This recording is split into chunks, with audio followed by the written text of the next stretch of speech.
La piedra de la locura de Benjamín Labatut.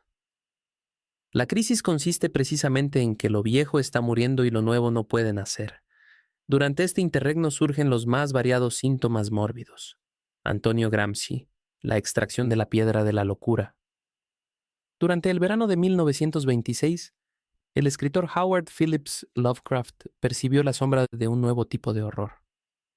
Aunque apenas fue capaz de hallar las palabras para describirlo, pudo cristalizar algunas de sus visiones en un cuento que tituló La llamada de Cthulhu, una historia que alerta a nuestra especie sobre el regreso de un antiguo terror y el peligro de traspasar nuestros límites al mostrarnos lo que puede estar allí, dormido, esperándonos.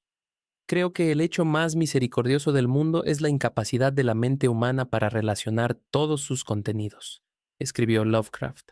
Vivimos en una isla de plácida ignorancia en medio de negros mares de infinito, y no estamos destinados a viajar muy lejos.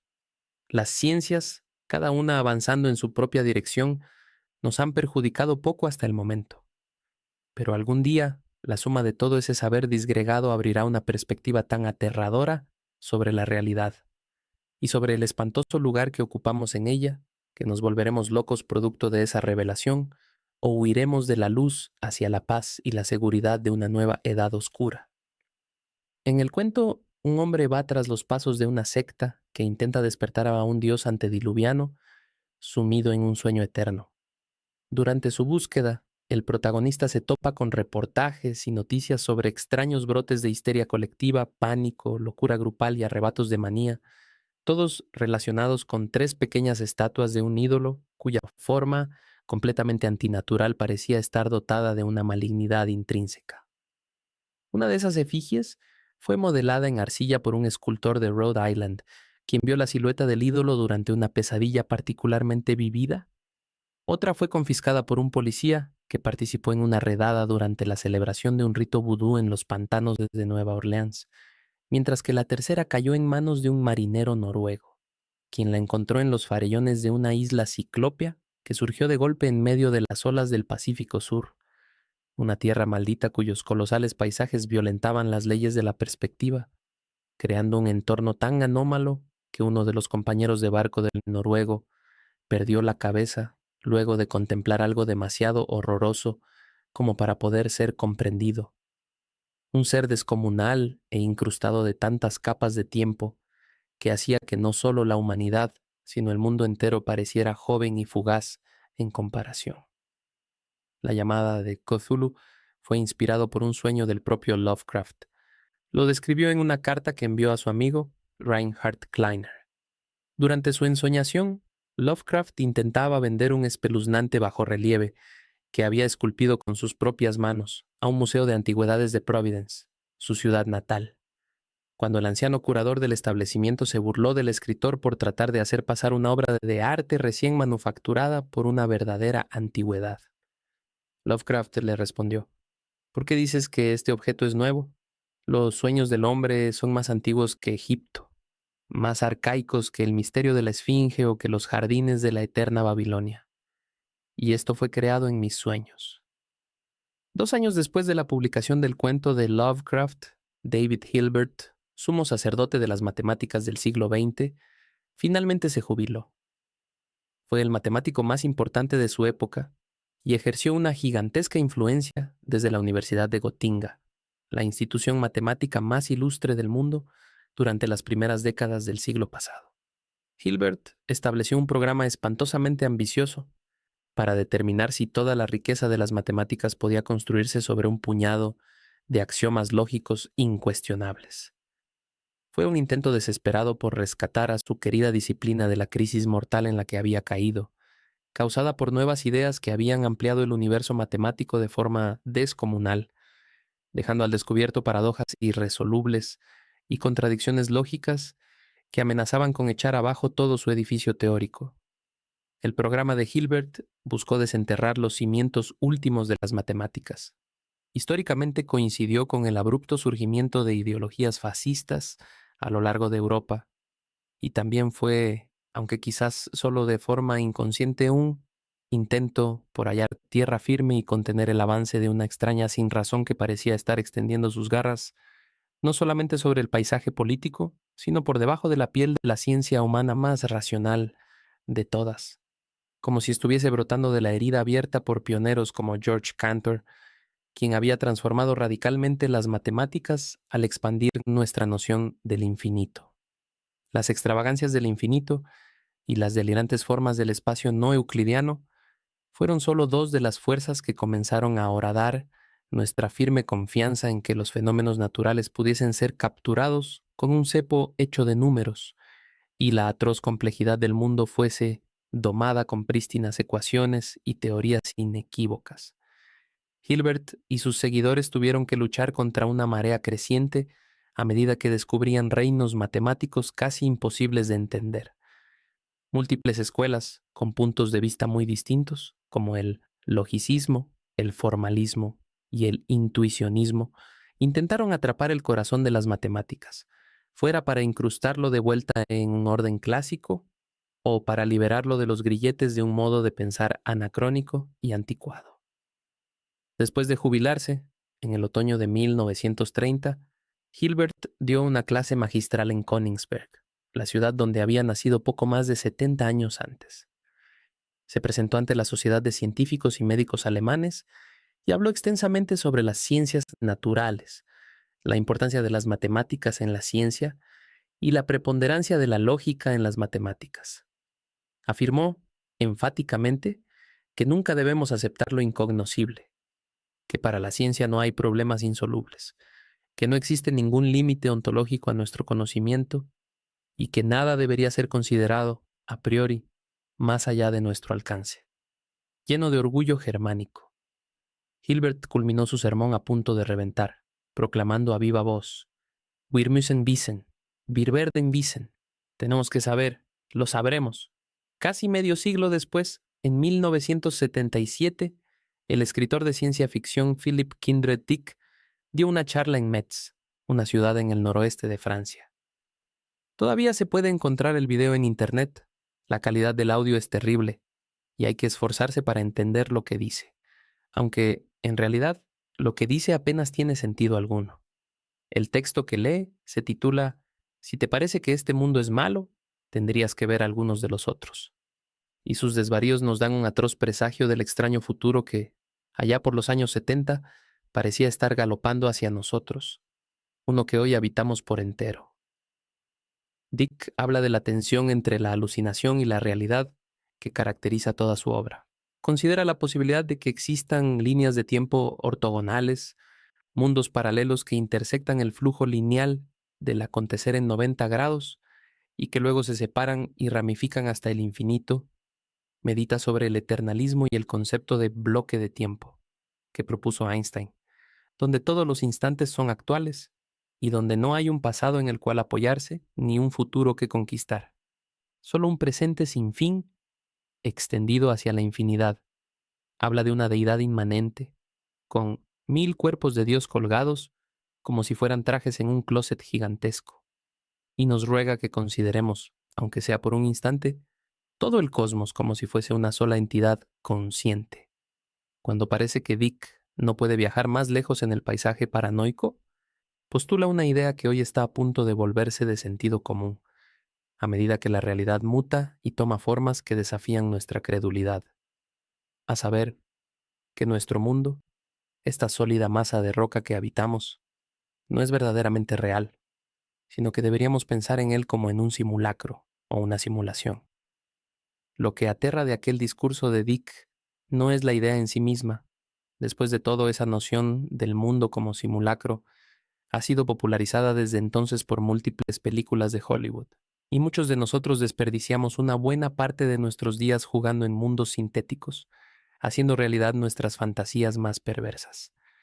Lo que nos hace estremecernos al escuchar al mejor escritor de ciencia ficción de finales del siglo XX sentado allí, en lo alto del podio del Festival Internacional de Ciencia Ficción de Metz, es que habla en serio. Dick no bromea, y se lo recuerda varias veces al público, con una expresión levemente malévola en su rostro, cuando dice que nuestro mundo no es real. La temática de este discurso es algo que ha sido descubierto recientemente y que puede que no exista en absoluto. Puede que yo esté hablando sobre algo que no existe. Por ende, tengo absoluta libertad para decir todo y nada. En mis historias y novelas suelo escribir sobre mundos falsos, mundos semirreales y otros mundos privados, retorcidos y trastornados, habitados por solo una persona. En ningún momento tuve una explicación teórica o consciente para mi fascinación con esta pluralidad de pseudomundos, pero ahora creo entender.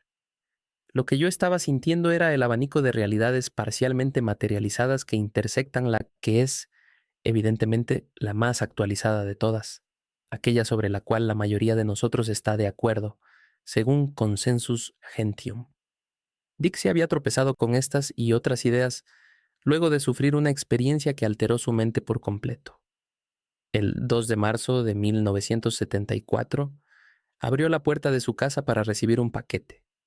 Vio a una mujer que llevaba un collar en forma de pez y en ese momento un destello de luz neón le atravesó el cráneo y le dijo que el Imperio Romano no había acabado nunca, que los soldados seguían cazando a los fieles en las calles de la eterna Galilea y que su pequeño hijo sufría de una enfermedad mortal no diagnosticada, lo que luego fue confirmado por un médico.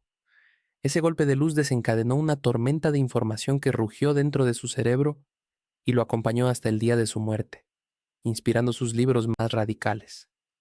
Dick pasó 8 años considerando la realidad de una manera que ninguna persona sana podría hacerlo, tratando de entender una experiencia que era claramente incomprensible, porque no podía ajustarse a ningún esquema de pensamiento moderno.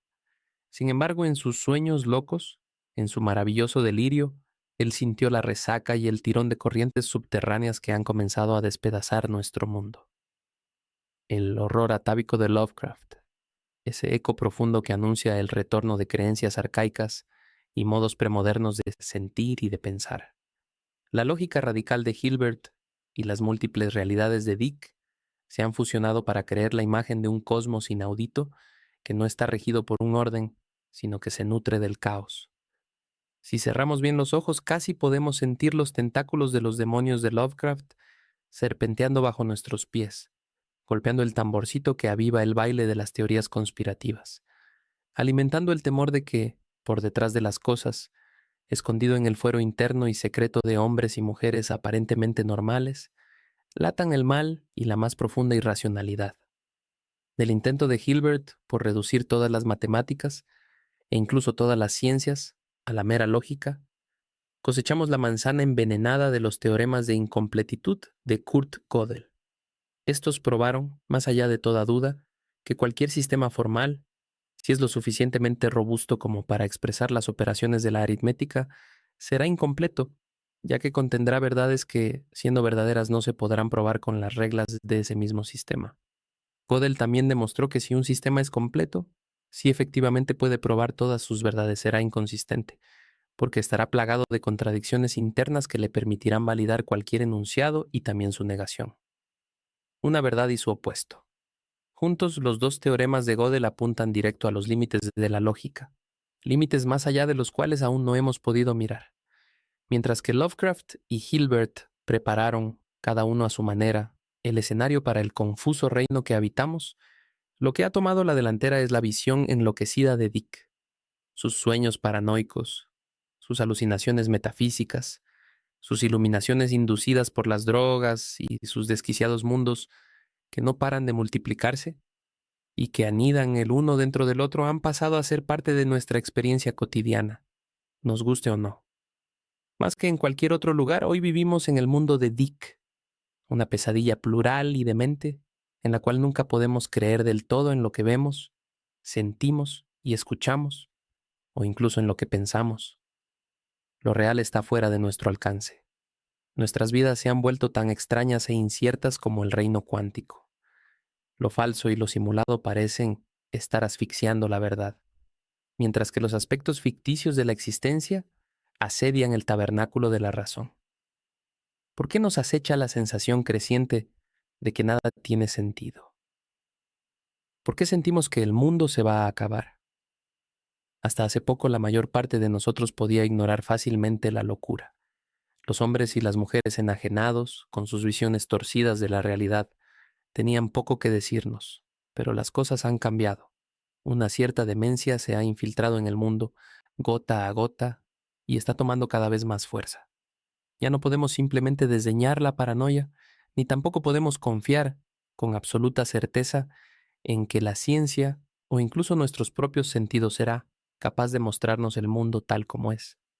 Debemos aprender a ver las cosas bajo una luz nueva, porque la llama de la razón ya no alcanza a iluminar el complejo laberinto que va tomando forma lentamente, aunque algunos dirían que está siendo construido a nuestro alrededor. En 2020 publiqué un libro titulado Un verdor terrible, en el cual trenzo algunos de los hilos que forman la red de asociaciones, ideas y descubrimientos que dieron origen a la química, física y matemática modernas, porque esas disciplinas, junto con el súbito estallido de las tecnologías de la comunicación, la biología y la computación, se encuentran en la base de nuestra cosmovisión actual. Si bien esa perspectiva racional e ilustrada aún es poderosa e imponente, se está resquebrajando.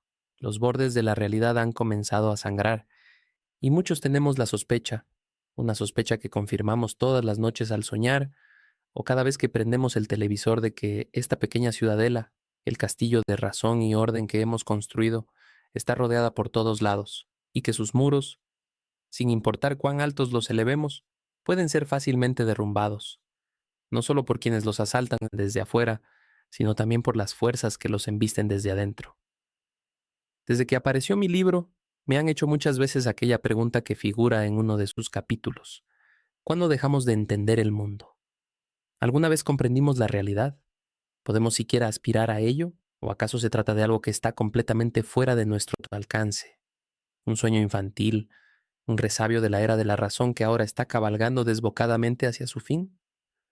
Estas preguntas, que se han vuelto tan urgentes, fueron, hasta hace muy poco tiempo, si no impensables, fácilmente ignoradas, porque el planeta entero parecía viajar sobre rieles, hipnotizado por una sola forma de hacer las cosas. Yo sentí esto con particular intensidad en Chile, el país donde vivo.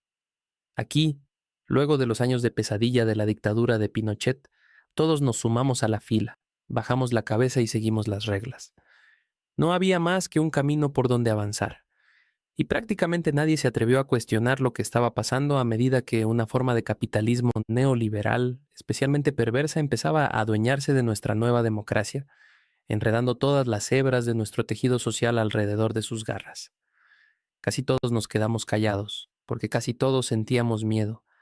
Miedo al cambio, miedo a volver a la bestialidad, miedo a que regresaran los hombres armados en medio de la noche, miedo a que abrieran nuestras puertas a patadas y nos arrastraran a las cámaras de tortura que los servicios secretos habían dejado esparcidas a lo largo del país, al interior de casas que, si uno las viera de reojo, juraría a pies juntillas que eran hogares comunes y corrientes, sin saber que en su interior habían ocurrido escenas infernales que ni siquiera Lovecraft podría haber imaginado. Jóvenes y ancianos, mujeres embarazadas, niños y niñas pequeñas. La electricidad fluyó a través de todos, mientras que perros y ratas fueron entrenados para hacer cosas indescriptibles. Sin embargo, los militares no volvieron. Pinochet finalmente murió y entramos en un largo periodo de calma y normalidad. El país se quedó dormido y nuestros sueños revolucionarios, la idea de que podíamos construir un mundo mejor y más justo, fueron sepultados bajo la ideología del crecimiento económico. Pero los bebés despiertan aullando, y durante octubre de 2019, una gigantesca erupción de ira social dejó al país de rodillas. Fue un cataclismo que nos golpeó con una violencia tan súbita que cuando mis compatriotas y yo mirábamos a nuestro alrededor, éramos incapaces de reconocernos, azotados por 1000 vendavales distintos, mareados por la ansiedad y enfermos de incertidumbre. Vimos cómo nuestro orden tan preciado, aquel que nos había protegido del caos que siempre parecía dominar a nuestros vecinos de Latinoamérica, estaba sufriendo una devastadora implosión, como si fuera una vieja estrella que había agotado todo su combustible nuclear y que ahora caía sobre sí misma catastróficamente, formando un agujero negro con todas sus líneas temporales, todas sus trayectorias futuras, apuntando a un solo punto. Lo más desconcertante es que nadie, ningún político, científico, líder social o artista era capaz de explicar lo que estaba sucediendo. Se sintió como una verdadera revolución espontánea, que se alimentó del abrupto resurgimiento de deseos reprimidos que habían estado latentes en nuestra psique nacional durante décadas. Y al principio muchos de nosotros fuimos arrastrados por una gran ola de optimismo. Tal vez íbamos a poder deshacernos, finalmente, de los grilletes con que nos habían mantenido atados, controlados y restringidos siguiendo el camino del diablo, un decálogo que había sido cincelado en piedra por el régimen militar y que no habíamos sido capaces de alterar significativamente en más de 30 años de elecciones democráticas. Cientos de miles de personas salieron a las calles. Preso del pánico, el gobierno declaró un toque de queda nacional para tratar de contener la revuelta y desplegó a las fuerzas militares para reprimir a la población por primera vez desde el fin de la dictadura. Pero no hubo forma de evitar la escalada masiva de las protestas y una multitud de más de 1 millón de personas marchó por el cambio. Y sin embargo, en cosa de días la avalancha de solidaridad inicial dio paso a saqueos, actos de vandalismo y disturbios. No solo nuestras principales ciudades, sino también pequeños pueblos y localidades rurales dejadas desde la mano de Dios, que nunca habían conocido ese tipo de violencia, se vieron envueltos en llamas. Los caminos y carreteras fueron bloqueados por cientos de personas que demandaban cientos de cosas distintas. La represión de nuestra policía militarizada se volvió intolerable.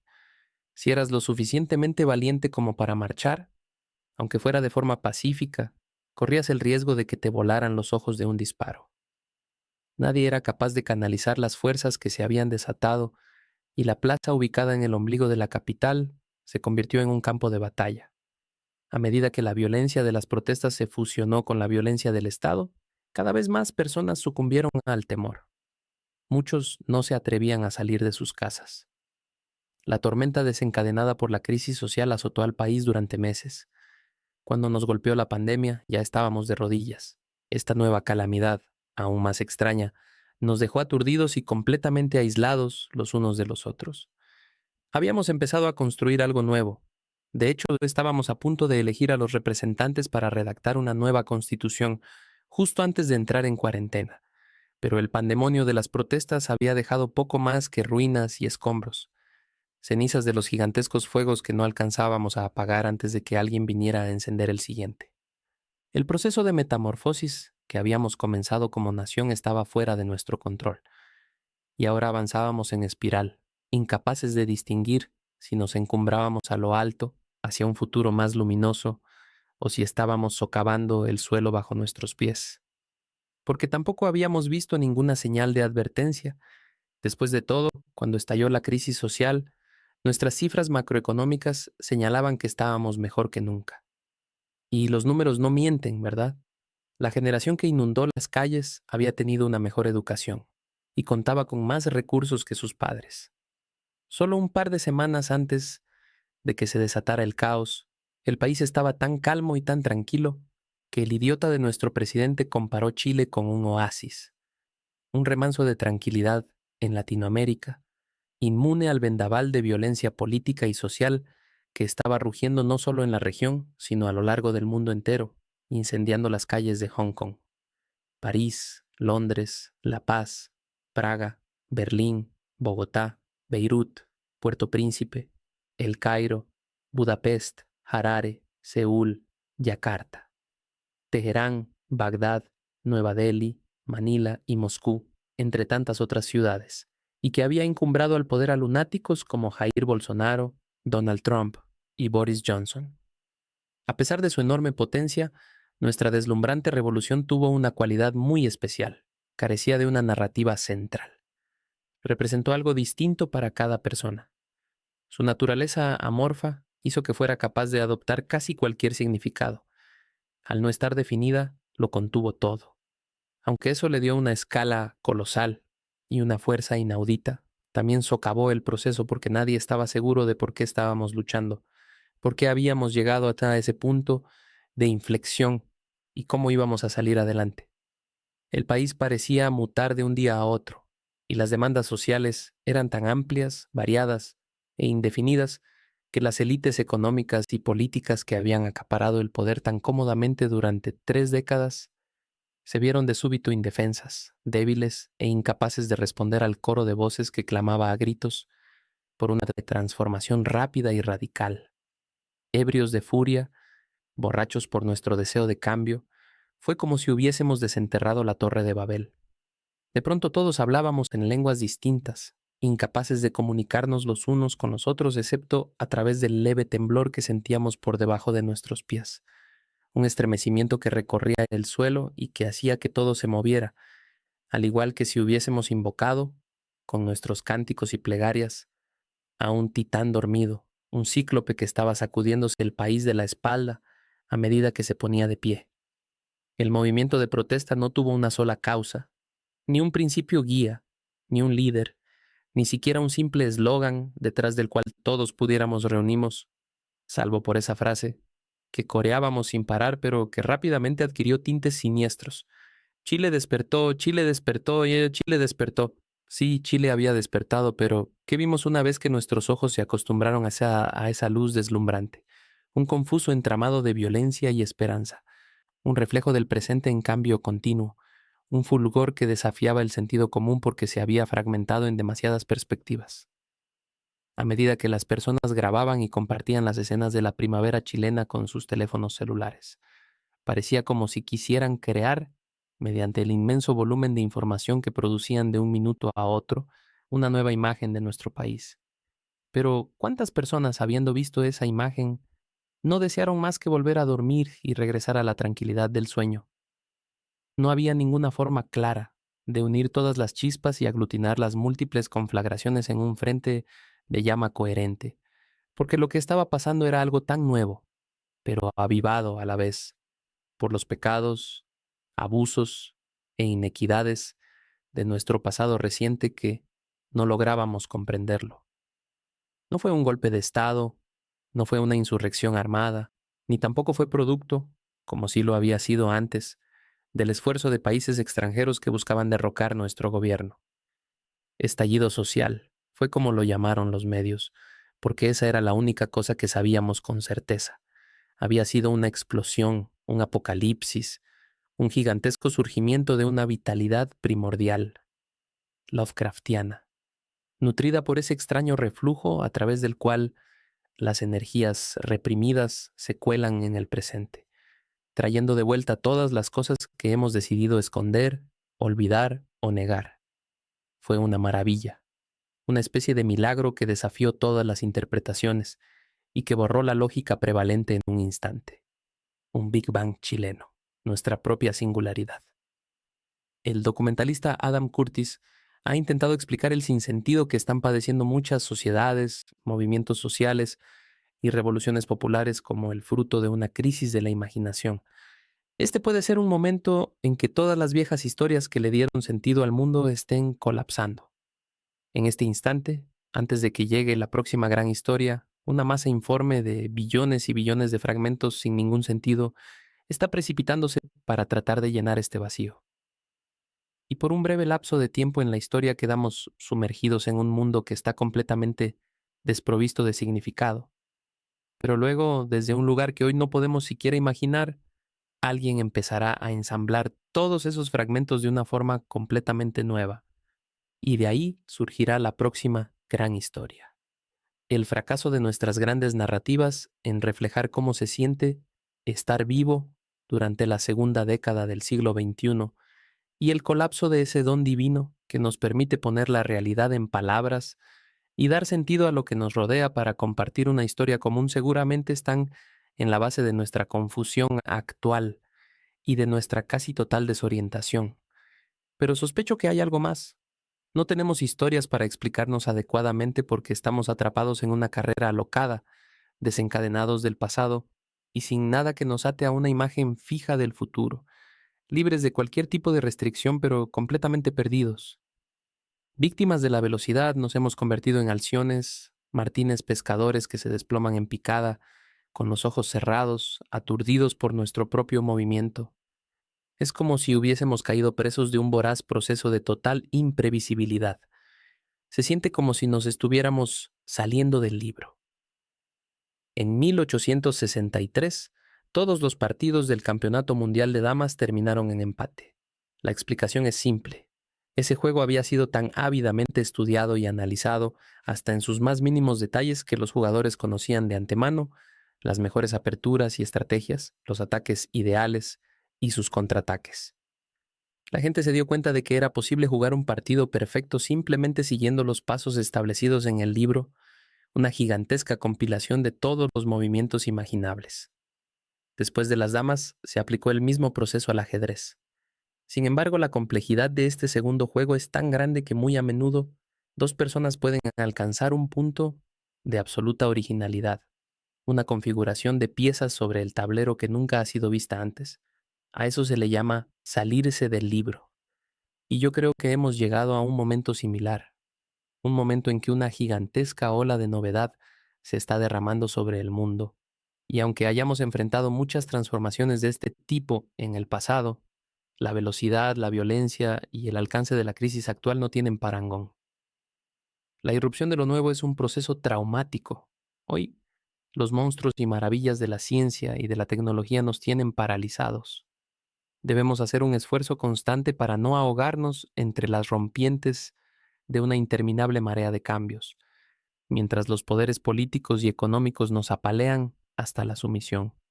Y las grandes compañías que habían prometido no hacer el mal, nos espían con su enjambre de algoritmos.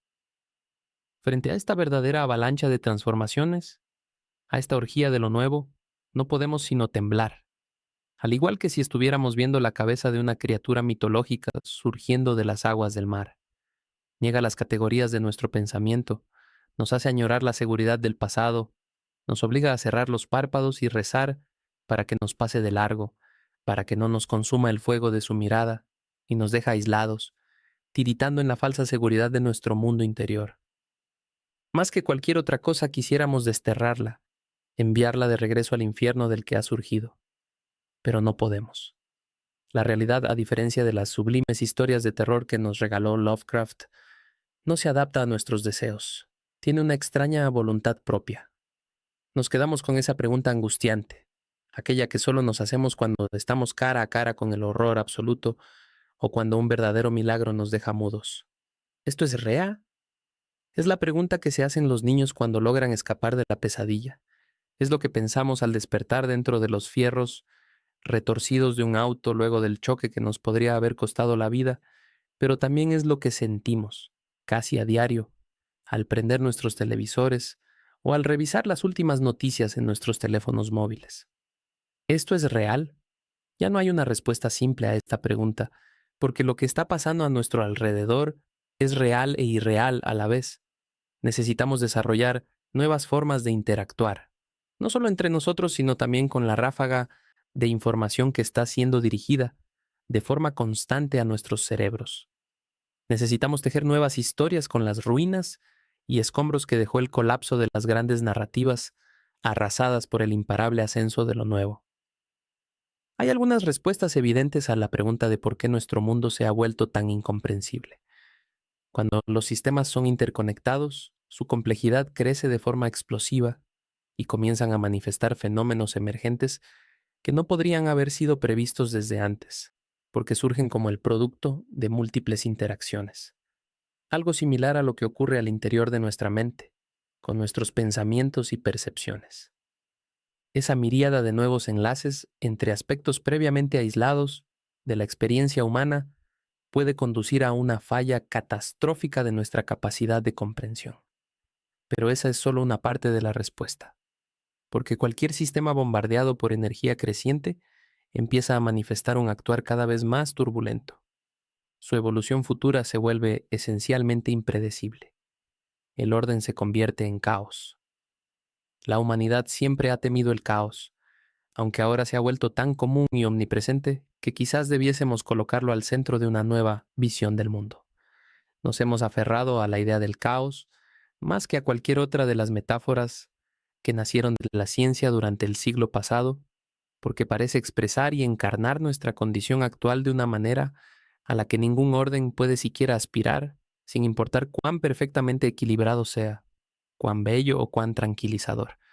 Al igual que con muchos de nuestros logros más trascendentales, el descubrimiento del caos se debió a una simple equivocación, con consecuencias muy profundas, fruto de la coincidencia entre el error de un hombre y el de una máquina. En 1961, el meteorólogo y matemático norteamericano Edward Lorenz echó a correr una simulación del clima en su computador. Su modelo era sencillo y reducía el clima a solo un puñado de variables, pero era capaz de replicar, a grandes rasgos, la atmósfera de nuestro planeta. Durante su primer intento, Lorenz introdujo a mano los números que determinaban la temperatura, la humedad, la presión del aire y la velocidad del viento. Y luego la máquina realizó la simulación y registró el resultado.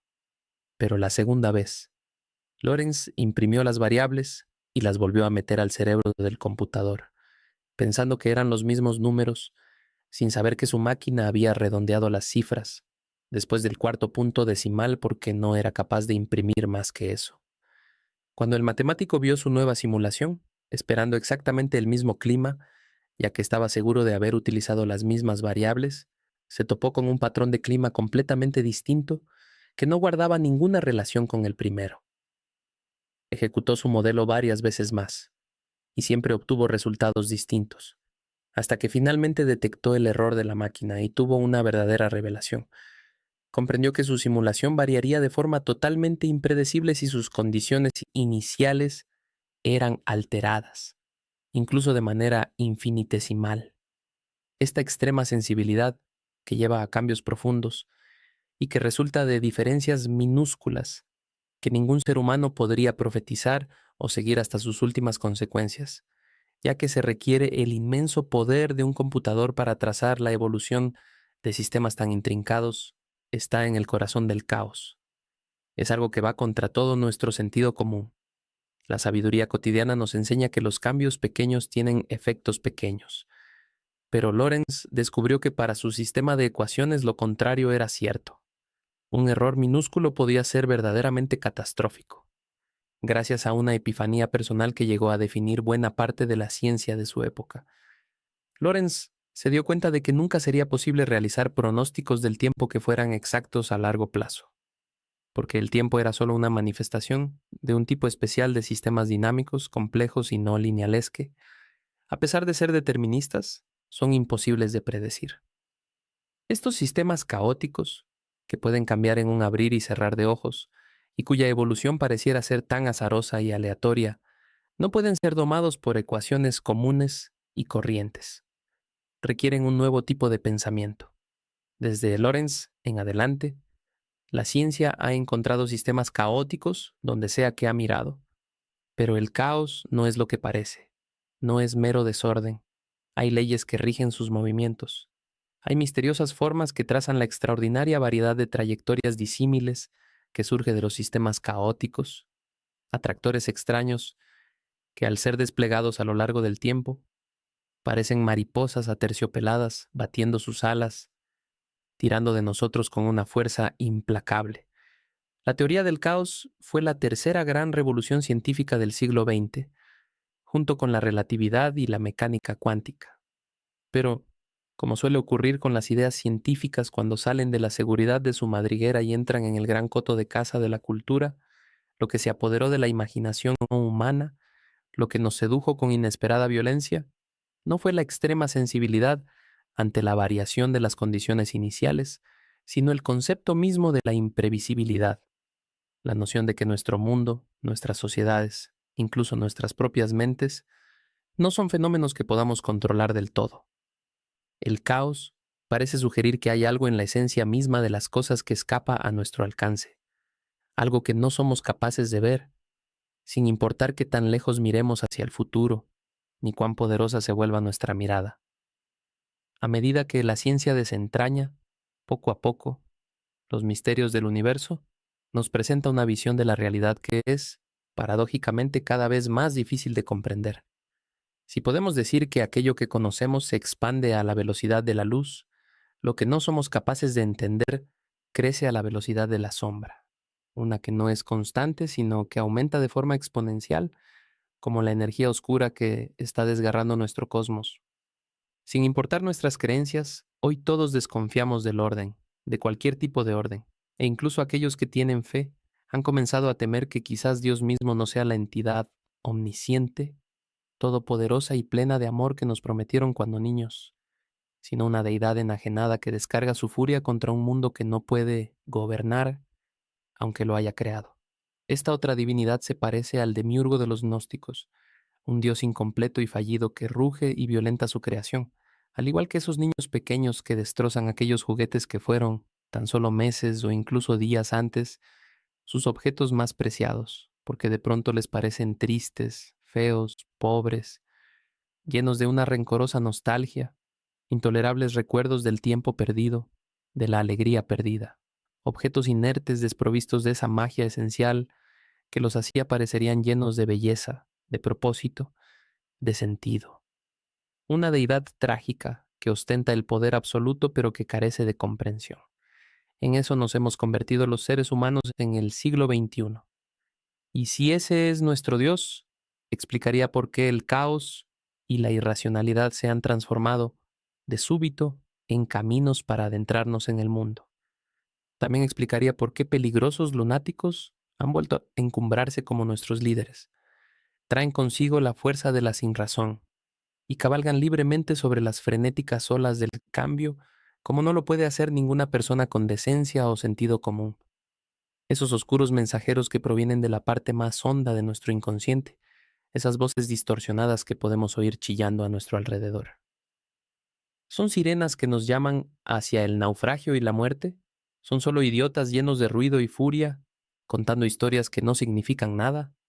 ¿O acaso son los primeros heraldos de una nueva forma de conciencia, absurda y desprovista de sentido, que puede mirar más allá de la lógica y de la cual quizás recibamos un mensaje que no hemos querido escuchar hasta ahora?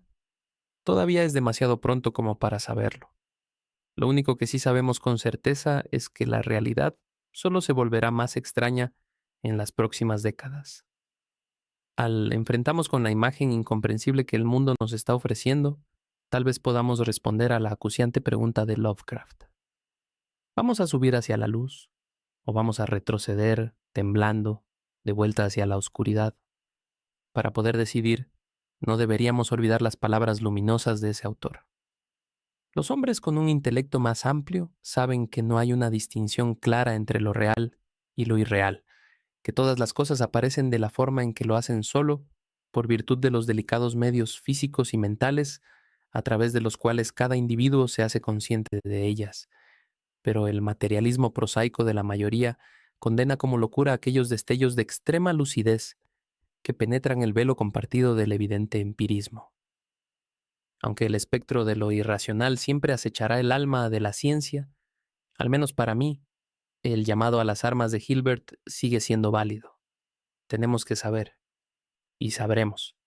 Sin embargo, nunca debemos olvidar que la ciencia no es solo un método, también es un delirio metafísico, la ilusión de pensar que nuestro mundo se conforma a un orden que podemos descubrir y entender. Eso no significa que tengamos que abandonar los sueños de la razón, solo que también debemos atesorar nuestras pesadillas, pues puede ser que, como civilización, a lo único que podamos aspirar es a despertar dentro de esos sueños. Para hacerlo, quizás sería bueno recordar las lecciones que nos dejó la delirante iluminación de Philip K. Dick, que a veces volverse loco es una respuesta adecuada a la realidad, que la verdad y la locura pueden ser síntomas de la misma enfermedad y que el precio que pagamos por el conocimiento es la pérdida de la comprensión. La cura de la locura. Un hombre con la cabeza tirada hacia atrás. Un cuchillo afilado le abre la coronilla para revelar una piedra, la piedra de la locura. El desdichado estira el cuello, se retuerce para tratar de mirar al cirujano que está de pie detrás de él, y al hacerlo sus ojos se hunden en sus órbitas, más y más y más profundo, hasta que todo lo que se puede distinguir es el blanco de su esclerótica, la boca abierta de par en par mientras grita: «¡Cuidado, cuidado! ¡Dios nos ve!». Frente al hombre hay un fraile de pelo cano con la mollera tonsurada. Viste una túnica de terciopelo negro, sostiene una jarra metálica en la mano izquierda y con la otra parece estar impartiendo una bendición. Lo secunda una monja que se inclina hacia adelante y apoya los codos en una mesa de piedra, finamente tallada, mientras observa la trepanación con una expresión de asco en el rostro. Aunque tal vez solo sea de hastío, ese enorme cansancio que uno siente ante el absoluto sinsentido del mundo. Ella apoya su mejilla contra la palma de la mano y mantiene un gran libro forrado en cuero carmesí en equilibrio precario sobre su cabeza, la cual está cubierta por un largo velo blanco que ilumina sus rasgos severos y le cae por debajo de la cintura. La mujer no parece impresionada en lo más mínimo por la espantosa incisión que el cirujano ha hecho directamente en el cráneo del paciente. Pero, ¿acaso es un tulipán lo que brota de la herida? El pobre hombre que sufre este extraño procedimiento medieval viste medias de color escarlata y una túnica con las mangas abombadas que apenas alcanza a tapar su enorme barriga. Está sentado en medio de un campo abierto, descalzo, en lo que parece ser el banquillo de una iglesia o un confesionario partido por la mitad, y sus dedos aprietan los soportes de los brazos mientras el médico, aunque quizás sería más exacto llamarlo torturadorlo, sostiene de un hombro mientras lleva a cabo la operación, con una gran jarra de cerámica colgando del cinturón de cuero negro que le rodea la cintura. Su cabeza protegida no por una gorra o un sombrero, sino por un gigantesco embudo de metal que apunta directamente al cielo.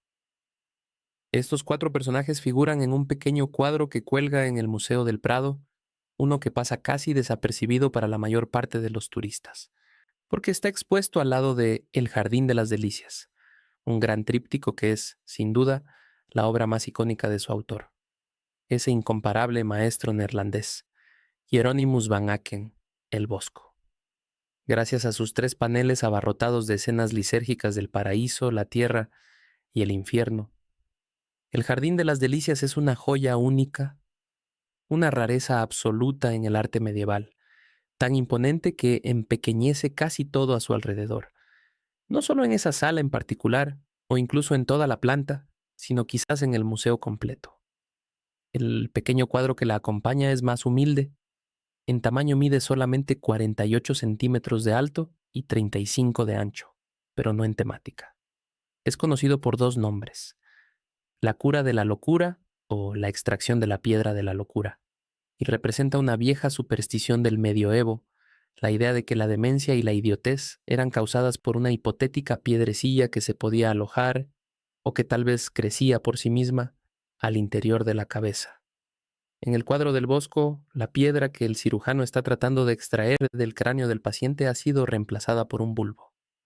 Podemos asumir, casi con total seguridad, que se trata del bulbo de un tulipán, porque una de esas majestuosas flores, de color almendra y casi marchita, yace encima de la mesa donde la monja fatigada reposa sus brazos fatigados.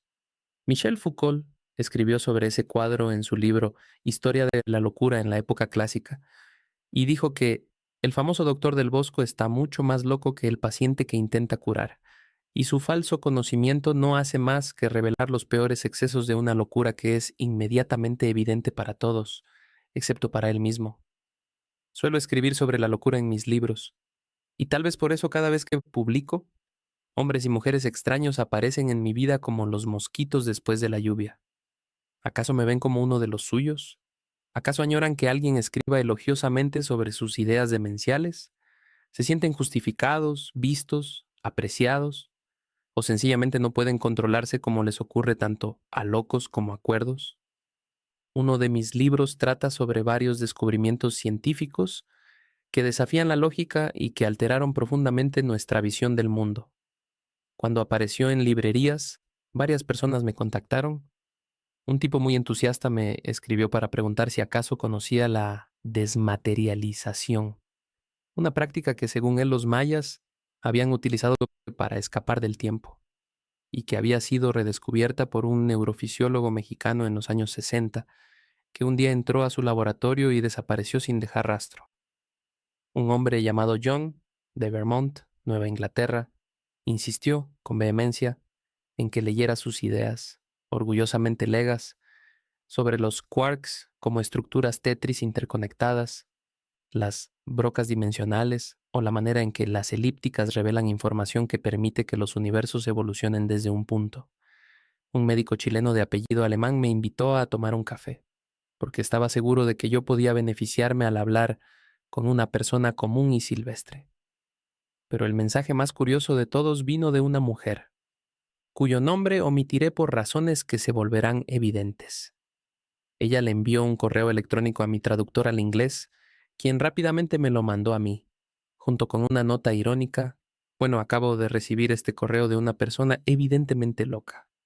Hola, tú eres un mejor escritor que yo y respeto tu trabajo, pero estoy teniendo algunos problemas con una persona que tomó todo lo que yo envié a una comunidad de lectura en línea.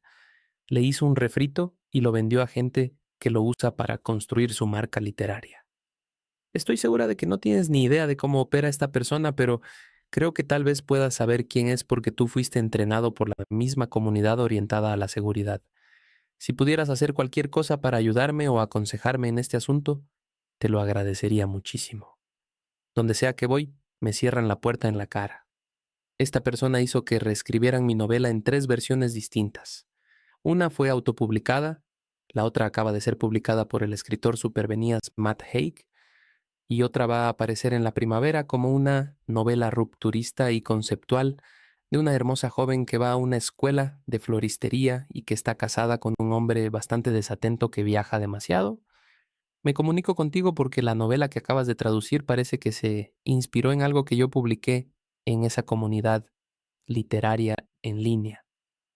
Claramente no fue plagiada y adopta una perspectiva diferente sobre el tema, pero he aprendido a prestar atención a similitudes inusuales y usarlas para crear hipótesis sobre cómo las ideas se propagan a través de las personas.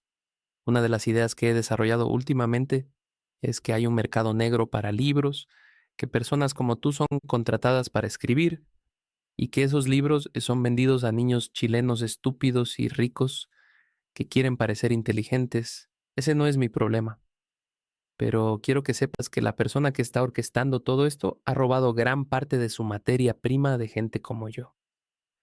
Al principio, su mensaje me pareció de lo más divertido. Era yo el niño chileno estúpido y rico que quería parecer inteligente, pero luego me fui obsesionando cada vez más con esa mujer.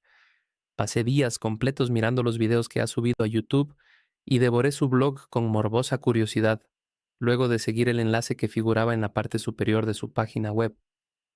Haga clic aquí para ver el contenido de mi cabeza. En los artículos de su web solía incluir gráficos para rastrear las similitudes entre los puntos principales de las tramas de sus propios libros autopublicados y los de autores tan famosos como Kazuo Ishiguro. La mujer cree, fervientemente, que muchas novelas supervenías no han sido escritas por seres humanos, sino cosechadas, manufacturadas por programas de inteligencia artificial que obtienen sus materias primas del contenido que absorben desde Internet. Esto último lo hallé interesante, porque el correo electrónico que ella le había enviado a mi traductor estaba escrito de una manera tan peculiar que parecía el producto de uno de esos programas. Su extraña gramática, sus delirios paranoides, sus súplicas de ayuda seguidas por esos insultos redactados de forma tan anormal. Todo se sentía artificial y simulado. Sus videos eran la única evidencia que yo tenía de que ella era una persona real. En ellos, su rostro, es rubia, pálida, muy hermosa, ronda los 40 años y tiene la voz suave y los delicados manierismos de un artista de ASM. Aparece levemente distorsionado por múltiples filtros y efectos de iluminación. Sin embargo, se ve muy real, incluso más debido a su fantasía de persecución, que brilla con tanta claridad a medida que ella delira y desvaría una y otra vez sobre sus principales obsesiones: el plagio literario, las cábalas secretas, los agentes encubiertos y los operadores que manipulan el oscuro negocio de la industria editorial. Los relatos que leí en su blog también estaban llenos de paranoia, odio contra sí misma y escenas de humillación. En uno especialmente grotesco, describe a una mujer que está atrapada en un subterráneo cuya ventana da a la calle. Los hombres que pasan por allí suelen mear a través de la ventana abierta, y la mujer no solo se acostumbra a eso, sino que busca, de forma voluntaria, el lugar donde caen los meados, ya que de esa forma se siente reconocida por los de arriba. En muchos de sus posteos denuncia lo que llama una cultura de devoradores de la muerte en el mundo editorial, un negocio que, en su opinión, opera como un gigantesco parásito que se alimenta de la creatividad de personas talentosas pero desconocidas, atacándolas sin que puedan defenderse, para luego dejarlas secas y vacías, con toda su energía vampirizada por sistemas de plagio automatizados.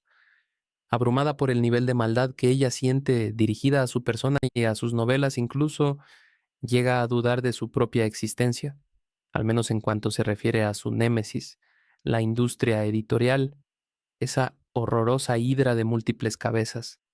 ¿Acaso piensan que estoy muerta?, se pregunta a sí misma en un video. Oigan, devoradores de la muerte, grita, todavía no estoy muerta. Su formación científica es lo único que le da una mínima cuota de solidez a sus delirios. Según ella, fue una investigadora postdoctoral en física de aceleradores de partículas y, de hecho, pude encontrar varios de sus artículos sobre dinámica de haces, láseres de electrones libres y la generación de armónicos por eco. Como buena científica, ella cree en los números y advierte a sus plagiadores que no pueden escapar de la mirada fría e implacable de las matemáticas. Los números no mienten, dice, y un cuidadoso análisis estadístico ofrece pruebas incontrovertibles de que su primera novela ha sido definitivamente plagiada, no una ni dos ni tres veces, sino más de 6 desde que ella la autopublicó en Amazon en el año 2018. Lo siento, gente de la literatura, pero existe una cosa que se llama matemáticas. Y cuando los libros y los números chocan, advierte, se acaba la fiesta. Aunque están basados en técnicas estadísticas válidas, sus análisis no son convincentes. Si bien encuentra varias correspondencias importantes entre las tramas de sus novelas y las de los autores a los que acusa de plagio, afirma haber hallado 280 puntos de similitud entre uno de sus libros y la novela Agency de William Gibson. Las coincidencias son demasiado generales y podrían referirse a un sinnúmero de obras. También usa y abusa de muchas metáforas y conceptos científicos de otras disciplinas, como la neurología y la biología. En su intento por apuntalar sus quiméricas visiones, la memoria de trabajo del ser humano solo puede recordar 14 elementos consecutivos de una trama. Repite una y otra vez como un mantra, queriendo dotar a ese hecho trivial de un poder vasto e irrefutable para poder esgrimirlo cual arma en contra de sus enemigos. Y sin embargo se ahoga entre ideas que están claramente más allá de su capacidad de comprensión, ideas que pega y junta de forma disímil. El resultado final de sus operaciones es un entramado que hipnotiza y confunde, un extraño hechizo compuesto por una serie de misteriosas coincidencias, datos y números que no guardan ninguna relación entre sí, los cuales amalgama para crear un orden que es extraordinariamente seductor y que uno no puede descartar del todo, incluso a pesar de su evidente falta de sentido, gracias a su naturaleza salvaje y caótica. Un patrón emerge de los números. Todo se alinea. Aunque ella es plenamente consciente de los peligros de seleccionar a dedo los datos necesarios para confirmar una hipótesis preestablecida, se rehúsa a aceptar que las similitudes en que funda sus teorías puedan ser nada más que coincidencias, o fruto de una relación espuria. Porque el orden sugiere inteligencia. Las coincidencias nos hablan de una intención, y una línea recta de puntos en un gráfico señala el camino hacia una verdad innegable. Pero, ¿qué pasa si un pequeño demonio o un travieso ángel del caos está dejando caer migajas para que ella las siga? ¿Qué sucede si el orden que ella ve con absoluta lucidez no es otra cosa que la fatalidad del azar? Siguiendo su inclinación científica, diseñó una suerte de experimento para probar una de sus hipótesis. Que no solo es más sencillo y rápido crear una novela copiando el trabajo de otro, sino que la copia puede fácilmente superar el valor del original. Para hacerlo, tomó un libro de uno de sus presuntos plagiadores, uno que, según ella, estaba completamente basado en su primera novela y escribió una nueva versión en menos de 5 días. No sintió ningún reparo. Después de todo, en su mente, ella no solo estaba copiando su propia obra, sino haciendo justicia al recuperar y rescatar sus palabras. Quedó fascinada por su plagio a un plagiador e incluso llegó a soñar con una saga completa de libros, una serie producida sin casi ningún esfuerzo, una enorme riqueza inexplorada sobre la cual ella tenía un derecho incontestable. ¿No es así como funciona todo en la vida?, se pregunta. ¿Y no debería yo poder aprovechar los mismos mecanismos con los que me atacan mis enemigos? Porque la cancha no es pareja y el juego está arreglado en su contra, Ella no tiene acceso a los programas de inteligencia artificial que los malvados editores de la industria utilizan para robar sus ideas. Esa extraña forma de escritura en la que cayó, esa culebra mordiendo su propia cola, creaba todo tipo de paradojas y bucles que se retorcían sobre sí mismos, como los que la locura favorece tan ávidamente. Después de todo, los serpenteantes caminos de la sinrazón poseen una belleza hechicera y orgánica, de la cual carecen por completo las líneas rectas de la lógica y las estrictas conexiones de causa y efecto. Pero el mundo se defiende ante sus incoherencias. Ella confiesa que la han echado de varios sitios web populares, como Reddit y Less Wrong. Este último se define como una comunidad dedicada a mejorar el razonamiento y la toma de decisiones. La expulsaron, sus artículos fueron denunciados y borrados, o se les agregó una advertencia previa, y múltiples usuarios expresaron preocupación sobre la posibilidad de que sus ideas y teorías tomaran vuelo, debido al peligro evidente, por usar sus propias palabras, de que sus creencias paranoicas se propaguen a través de las personas.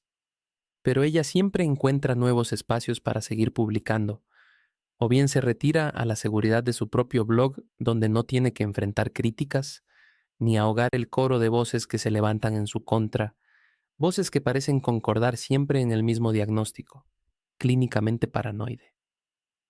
Aun cuando niega la validez de sus críticos, ella no está totalmente desprovista de autoconciencia. De vez en cuando cuestiona su cordura, pone en duda sus conclusiones e incluso trata de rebatir sus propios argumentos, aunque lo hace sin entusiasmo. Para ella, el misterio central, la única pregunta a la cual no puede hallar una respuesta satisfactoria es ¿por qué? ¿Por qué le está pasando todo esto? ¿Por qué hay tantos autores que están copiando sus novelas? ¿Esto le pasa a mucha gente?, se pregunta. ¿O acaso las personas que usaron mi libro como un esquema detallado para construir los suyos tienen algún motivo ulterior? No tengo forma de saberlo. La respuesta más sencilla, que nadie la ha plagiado y que es muy probable que solo un puñado de personas hayan leído sus novelas, es algo que sencillamente no puede admitir o siquiera contemplar. Pero eso es comprensible. ¿Quién podría juzgarla por ello? ¿Quién de nosotros no ha sentido o aún siente el peso de esa espada que cuelga por encima de nuestra cabeza, la terrible sensación de que somos inútiles, de que no tenemos ningún talento verdadero y de que sin importar cuánto nos esforcemos nunca haremos algo que valga la pena o que posea belleza y valor? ¿Quién no teme ser invisible? ¿Quién no busca el reconocimiento sabiendo que, si levanta la cabeza, aunque sea por un segundo, puede convertirse en objeto de burla? Somos tantos los que escribimos con la sensación de que estamos cavando un agujero bajo nuestros pies, incluso mientras tratamos de reforzar los muros de nuestros castillos en el aire, ya cayéndose a pedazos entre las nubes. Así que no pude evitar sentir compasión por ella, incluso cuando subió un nuevo video que vi mientras todavía estaba redactando este texto, en el cual no solo se reía de mis tatuajes, de mi pelo y de mi chaqueta de cuero, sino que daba aquí a entender que Chile, el país donde vivo, es un lugar tan atrasado y perdido en el culo del mundo que no había ninguna forma de que yo hubiera podido acceder a los libros y documentos necesarios para poder escribir mi libro. A ella le parecía inconcebible que un trabajo como el mío hubiera sido creado fuera de una institución académica, por lo que la única explicación que pudo darse a sí misma fue que yo no lo había escrito, por supuesto, sino que lo había comprado en el mercado negro para impresionar a mis padres o a mi novia. Como sucede en casi todo lo que escribe, descubrí varias perlas ocultas entre sus muchos errores fácticos, hipótesis descabelladas y alucinaciones dementes.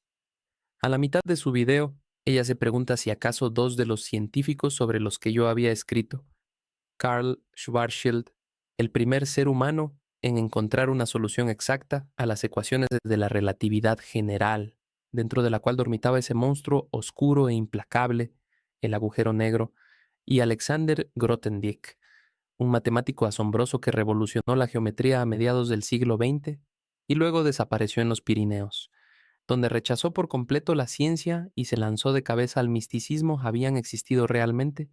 ¿O si habían sido inventados por otros científicos anónimos para servir como los rostros del cuerpo de una obra que de otra forma hubiese permanecido ignorada y desconocida? Una manera de preservar un trabajo que normalmente caería en la oscuridad es publicarlo bajo el nombre de un famoso, especula, aunque disipar esas dudas no le habría tomado más de 3 minutos en Internet, y de hecho un par de minutos más habrían bastado para encontrar las fuentes originales que utilicé en mi libro, todas disponibles en línea. Ella no puede afrontar las contradicciones en su pensamiento, y se lanza adelante, siempre encontrando nuevos enemigos y nuevas formas de preservar sus delirios, arremetiendo esta vez contra mí, un total desconocido, con insultos y acusaciones ridículas, aunque bastante divertidas. Algunos de los dardos que lanzó contra mi libro me parecieron absolutamente encantadores. Parece una obra hecha por más de una persona.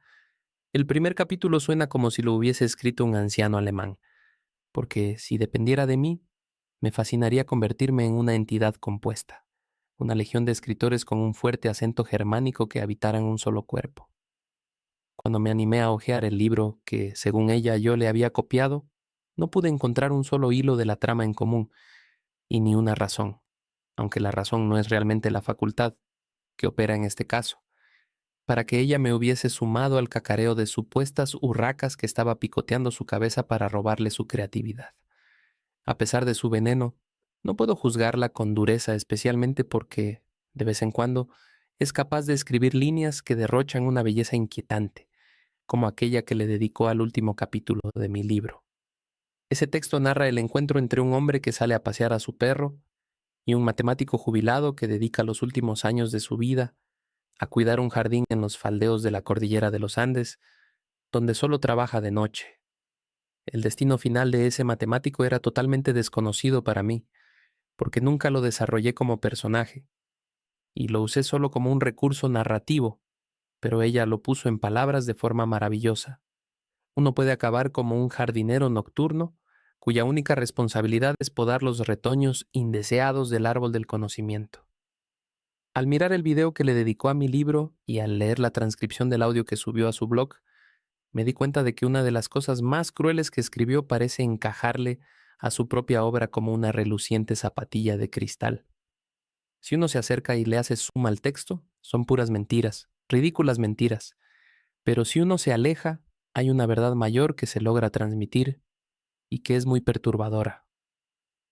En su caso, esa verdad es que aunque está claramente desquiciada y confundida, solo está haciendo lo que todos tenemos que hacer, especialmente hoy en día. Está tratando desesperadamente de construir su propio sentido del mundo. En su universo privado el plagio es la fuerza dominante, porque no son solo los escritores los que copian, según ella.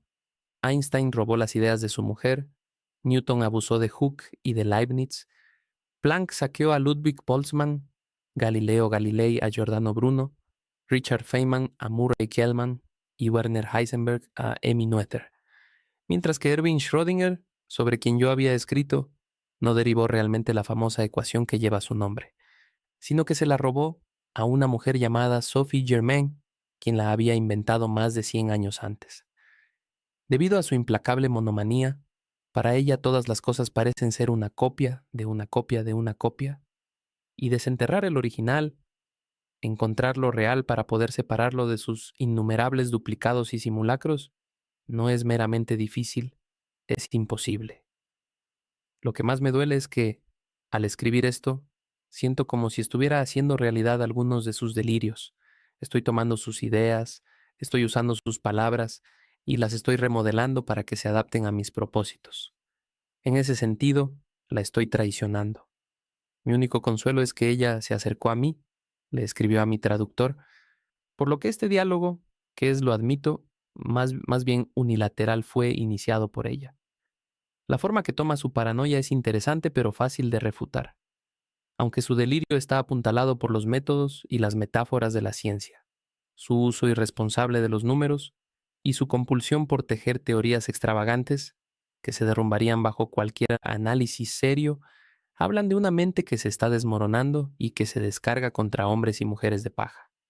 Sin embargo, ella no es la primera, ni será la última en usar la ciencia como una muleta. ¿Cuántas personas, cuántas organizaciones, empresas y gobiernos han depositado una confianza ciega en los números y creído en la solidez de los datos duros, incluso mientras recorren un camino de locura? Demasiadas como para mencionarlas. Yo sabía perfectamente que tenía que olvidarla y alejarme, pero por mucho que lo intenté, no pude dejar de pensar en ella. ¿Había alguna forma de ayudarse a esa mujer? ¿Se había sometido a algún tipo de tratamiento? ¿Y qué pasaba con su familia? ¿Cómo lidiaban ellos con su delirio? En su blog había escrito sobre su esposo y sus hijos y sobre vecinos con quienes compartía sus textos, pero ¿cómo podía saber yo si eran reales? Pensé en contactarla, pero me aparté de ese deseo de inmediato, asustado de que su locura pudiera invadir mi mundo de alguna manera como ya había infectado mis pensamientos. Después de todo, la locura es parte de mi familia. Mi bisabuelo acabó en un manicomio. Mi abuela seguramente fue bipolar. Se tiró por la ventana de su departamento desde un noveno piso cuando yo tenía 8 años, pero no me hablaron de su suicidio hasta que cumplí los veintitantos. Tal vez porque mi padre pensó que la pulsión suicida podía ser contagiosa. Y quizás no estaba tan equivocado. Si bien yo nunca sospeché que hubiera nada extraño en su muerte, poco después de su funeral comencé a tener pesadillas en las que yo me lanzaba al vacío desde lo más alto de un edificio. No sé lo suficiente como para poder diagnosticarla, pero cuando pensaba en esa extraña escritora, atrapada en su psicosis, descargando su rabia y frustración contra el mundo, veía imágenes del cuadro del Bosco, la cura de la locura, en mi imaginación, y me preguntaba qué haría yo si tuviera el bisturí del cirujano en la mano y su cabeza frente a mí. ¿Acaso le cortaría la piel? ¿Me atrevería a perforarle el cráneo para tratar de llegar a su mente enferma y eliminar la raíz de la locura que crecía allí? Y si lo hiciera, ¿serviría para algo? ¿Disponemos de algún remedio eficaz para sus problemas? ¿O debemos conformarnos con el feroz equivalente moderno de la trepanación que aparece en el cuadro del Bosco, ese río de drogas y químicos con que inundamos el sistema nervioso de tantas mujeres y hombres que habitan los bordes de la razón en nuestro vano intento por domar las quimeras de la paranoia, las fantasías de los dementes y la bestial imaginación de los desquiciados? ¿Podremos algún día extraer la piedra de la locura? ¿Seremos capaces de desenraizar ese bulbo maligno por completo mediante algún proceso físico o psicológico? Con respecto a esto, debo concordar con Foucault. Intentarlo es una señal de delirio, de que la razón está sobrepasando sus fronteras, de que la ciencia y la medicina están extraviándose más allá de sus límites, porque si alguna vez lo lográramos, solo estaríamos amputando una parte fundamental de nosotros mismos. Aunque quizás nos esté engañando el título de ese cuadro, quizás el cirujano no está extrayendo una piedra, sino implantando algo, un tulipán, una flor que, cuando germine del todo, brotará de la frente del paciente, elevándose por encima de su largo tallo sin hojas.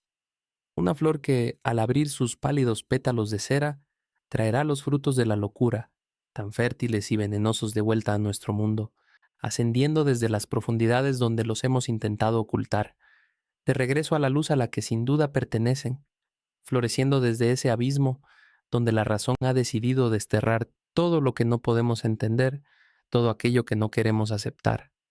Cualquier cosa que nos recuerde que nosotros, que hemos sido capaces de conquistar la faz del planeta, que nos hemos sumergido en el abismo del océano y que hemos viajado más allá de la atmósfera hacia el vacío de las estrellas, contenemos, sin embargo, una legión de ángeles y demonios que nunca estarán bajo nuestro control, sin importar hasta dónde alcance nuestro progreso, ni qué tan alto vuele la civilización. La fragilidad, el genio, la creatividad y la irracionalidad nunca dejarán de hostigarnos, siempre estarán allí para seducirnos y embrujarnos, serán deleite y tormento, porque nos muestran nuestros múltiples rostros, no solo la profunda oscuridad de la depravación, sino también la naturaleza casi milagrosa de aquello que consideramos normal, cotidiano y miserable, el sentido común. Aunque no cabe ninguna duda de que corremos un gran peligro al dejar que los espíritus de la sinrazón galopen fuera de control, libres y salvajes, tampoco podemos exorcizarlos del todo porque sin ellos no solo seremos más pobres en muchos sentidos, sin ellos puede que no sobrevivamos. Al leer las palabras de aquella triste mujer y escuchar su voz susurrante, no pude sino pensar que acaso nuestras vidas ultra conectadas nos están conduciendo a un nuevo tipo de trastorno, una forma de locura contagiosa que se está colando poco a poco en el mundo, erosionando la delgada barrera que separa la realidad de la fantasía, la ficción de la no ficción. Hoy por hoy, tanto el paisaje creado por nuestros medios de comunicación como nuestras experiencias cotidianas parecen estar siempre nublados, teñidos de una cierta desconfianza, la extraña sensación de que el mundo ha perdido algo esencial. Sin embargo, mi propia vida me ha enseñado que no es bueno cuestionarse demasiado ese tipo de cosas o pensar mucho en ellas. Así que después de mi breve obsesión con esa mujer, decidí simplemente olvidarla y volver a concentrarme en mis propios escritos. Especialmente porque en la biografía que incluye en su blog, ella deja muy claro que también tiene dudas sobre su cordura. Tal vez estoy loca, escribe. Apuesto a que si la persona que yo fui hace 20 años viera mis videos, concluiría que he perdido la cabeza. Dejé de leerla y traté de purgar su imagen de mis pensamientos. Pero un día, por pura y santa casualidad, me topé con una noticia publicada por el diario, The New York Times. ¿Por qué diablos están robando manuscritos de libros inéditos? Una estafa de phishing sin motivo ni ganancia aparente, dirigida contra autores, agentes y editores grandes y pequeños, desconcierta a la industria editorial. El artículo advierte sobre una misteriosa operación de phishing que afecta a toda la industria editorial. Detalla la forma en que no solo autores supervenías como Margaret Atwood y Ian McEwan, sino también escritores desconocidos e incluso inéditos fueron engañados de múltiples maneras para que compartieran o entregaran sus manuscritos. Lo más sorprendente es que, hasta el momento, esos manuscritos robados no han aparecido en el mercado negro o en la Deep Web, y nadie ha exigido pago o recompensa alguna a cambio de devolverlos. ¿Quién estaba haciendo todo eso? Y más importante aún, ¿por qué? El artículo no ofrece respuestas. Inmediatamente pensé en mi misteriosa mujer. ¿Qué habrá sentido al leer la noticia? ¿Fue acaso una victoria personal, el mundo finalmente alineándose con sus delirios? ¿O tuvo el efecto contrario, la terrible confirmación de sus peores miedos y la prueba irrefutable de que las oscuras fuerzas empeñadas en destruirla son absolutamente reales? Nunca lo sabré. Aunque he pensado en contactarla muchas veces, sé que es mejor dejarla tranquila, porque en todo este asunto no logro distinguir quién es el médico, quién el monje, quién el paciente, quién la monja, y cuál de todos nosotros carga la piedra de la locura en la frente.